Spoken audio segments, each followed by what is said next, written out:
ठंड के मौसम में कंजूस कौवा। घने जंगल में कौवा और चिड़िया रहने लगे।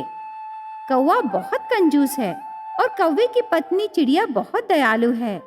कौवे की कंजूसी से उस जंगल में रहे कबूतर और तोता हर समय कौवे को शपथ लगाते थे। एक दिन कौवा बाहर जाने के बाद कबूतर आती है। भाभी, भाभी, क्या हुआ? तेरे भैया बाहर जाने के बाद आई? क्या बात है? कुछ नहीं भाभी, मैं जानती हूँ भैया घर पर नहीं है। आज हमारे घर में पूजा है। भैया को मैं नहीं बोली भाभी। तू भी भैया से ये बात मत कहना भाभी। क्या? पूजा के लिए सबको बुलाते हैं ना, और तू भैया से कहने से मना कर रही है?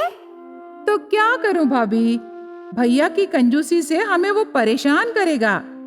अगर भैया को किसी पूजा या फंक्शन को बुलाने से अनहोनी बातें कह के पूरा सत्यानाश करेगा। ऐसे अभी तक बहुत बार हुआ ना भाभी। फंक्शन रोकने से उन्हें क्या मिलेगा कबूतर?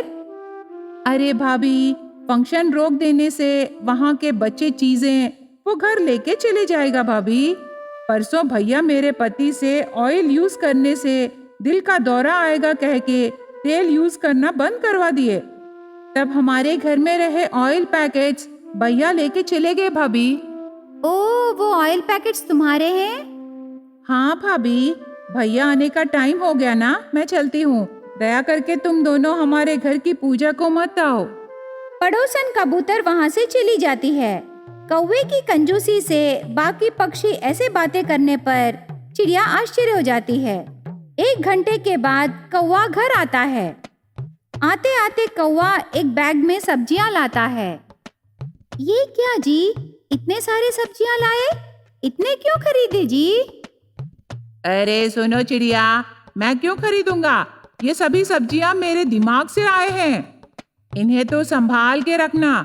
जब मैं बोलूंगा तब तू बाहर लाना, समझी? इन्हें मैं अंदर रख के क्या करूं? सब्जी बना दूंगी ना। अरे रुकना पगली, अभी ठंड का मौसम है ना, इससे बहुत पैसे कमा सकते हैं। वो कैसे जी? तो देखते रहना चिड़िया, क्या होता है। उस दिन कौवा आराम से सो जाता है। अगले दिन कौवा उसके घर के बाहर ठंड से राहत देने वाली सब्जियां यहाँ मिलते हैं करके वो एक बोर्ड रखता है। उसे देख के सभी आश्चर्य हो जाते हैं। ये क्या अजीब है, ठंड से राहत देने वाली सब्जियां? हाँ, मैं भी वही देख रही हूँ। वो कैसे होगा? देखो, पहले तुम ये सब्जियां खरीदो, उसके बाद मैं बताऊंगा, वरना छोड़ दो। ठंड से राहत देने वाली सब्जियां कैसे रहेंगे करके खूब सोचकर जवाब सुनने के लिए वो सभी सब्जियां खरीदते हैं। हम सब्जियां खरीदे ना भैया, अभी तो बोलो ना। तुम ये सब्जियां घर ले जाकर सूप बना के पी लो। गरम गरम सूप पीने से तुम्हें ठंड नहीं लगेगी ना। कौवे की बातों पर विश्वास से सभी पक्षी ऐसे ही करते हैं। अगले दिन सभी कौवे के घर आकर, देखो, तुम शोर मचाने से कोई लाभ नहीं है। सूप पीने से ठंड कम हुआ ना? हाँ कम हुआ, पर सूप पीने के बाद फिर ठंड लगी ना। तब तुम फिर से सूप बना के पी लो। देखो बहन, अब तू घर जा। यहाँ आके शोर मचाना ठीक नहीं है। अब तुम दोनों यहाँ से चले जाओ। इतने में तोता आती है। कौवे को गुस्से से देख रही थी। ऐसे क्यों देख रही है? तो जो सब्जियां बेचा वो मेरे बगीचे से लाया ना? बोलो, वरना पुलिस वाले को बुलाऊंगी। क्यों, उन्हें भी सब्जियां चाहिए क्या? मजाक छोड़ो और सच बोलो। परसों मैं सपना देखा। उस सपने में मैं मेरे बगीचे से सब्जियां तोड़कर घर ले आया। इतने में आवाज आई। ऊपर उठ के देखा तो सब्जियां मेरे सामने थे। मतलब वो सब्जियां मेरे सपने में से तोड़ के लाया ना। बेकार बातें बंद करो और जाओ। ऐसे और कितने दिन चलेगा? हाँ हाँ, देख लेंगे। अब तू जा यहाँ से। यहाँ क्यों है? कौवे के कारनामों से बाकी पक्षी परेशान हो जाते हैं। उससे कौवे की पत्नी चिड़िया को बहुत बुरा लगता है। सुनिए, आपकी वजह से इस जंगल में मेरी इज्जत नहीं है जी। तो सर नीचे करके घूमना। सर ऊपर करने से धूप से तेरा चेहरा खराब हो जाएगा चिड़िया। मैं मायके चली जाऊंगी जी। बहुत अच्छे। घर में सब्जियां और अचार बच जाएंगे। थोड़े दिनों तक कुछ भी खरीदने की जरूरत नहीं पड़ेगी। ऐसे कौवा और चिड़िया बातें करते समय उस जंगल में जोरों की हवा आने लगी। उससे बहुत सारे घर गिर जाते हैं। तोते का घर और कबूतर का घर भी गिर जाता है, पर कौवे का घर नहीं गिरता। उससे तोता और कबूतर आश्रय के लिए कौवे के पास आते हैं। हवा आने पर सबके घर गिर गए। ठंड का मौसम है और इतनी ठंड में हम कहाँ जाएंगे? हमें यहाँ रहने दो भैया, दया करके हमें आश्रय दो।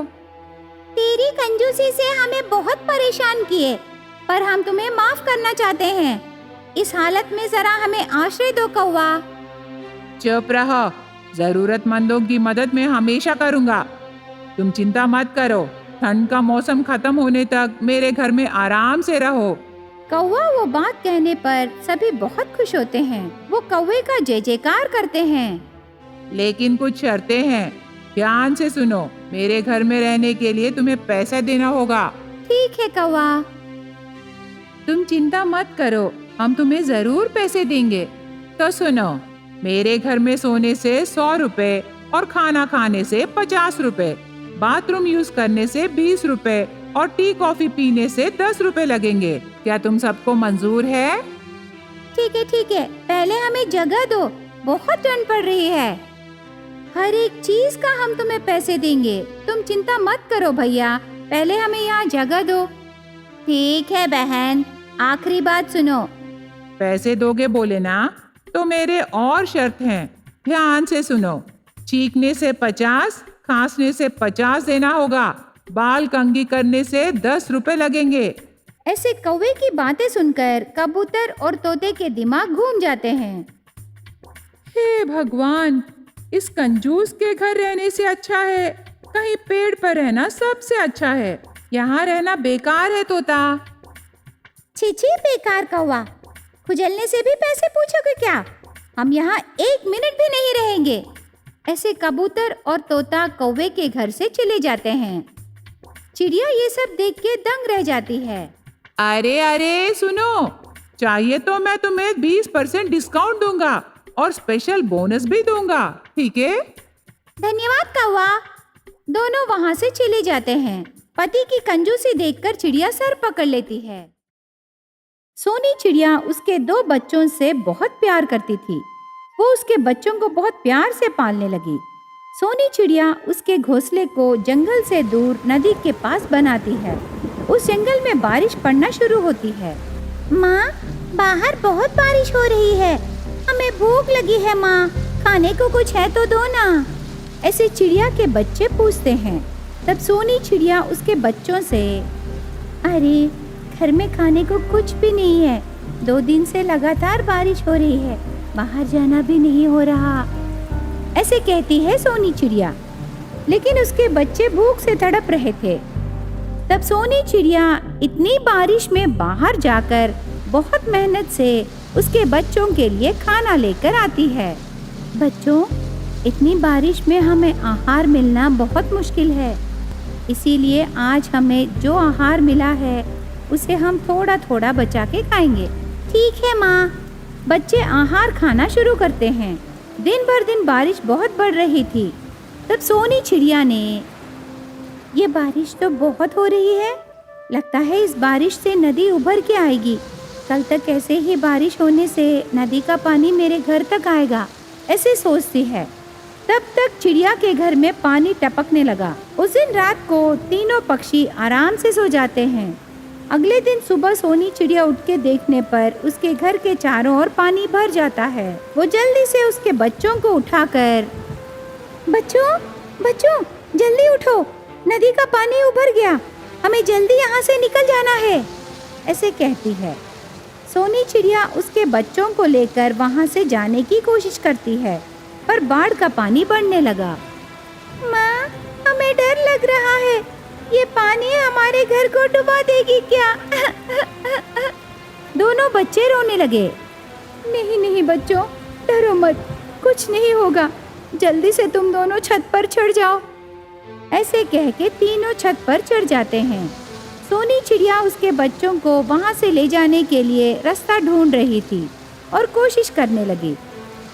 थोड़ी देर बाद उनके घर का छत भी गिरने लगता है। बच्चे डर जाते हैं। क्या हम मर जाएंगे माँ? हम जीना चाहते हैं, हमें बहुत खेलना है माँ। माँ। वो रोने लगे। बच्चों, कुछ नहीं होगा। सुनो, अभी मैं जाके जंगल में रहे पक्षियों से मदद मांग कर आती हूँ। तब तक तुम दोनों यहीं रहो, कहीं मत जाओ। ऐसे कह के सोनी चिड़िया इतनी बारिश में मुश्किल से मदद मांगने जंगल में रहे पक्षियों के पास आती है।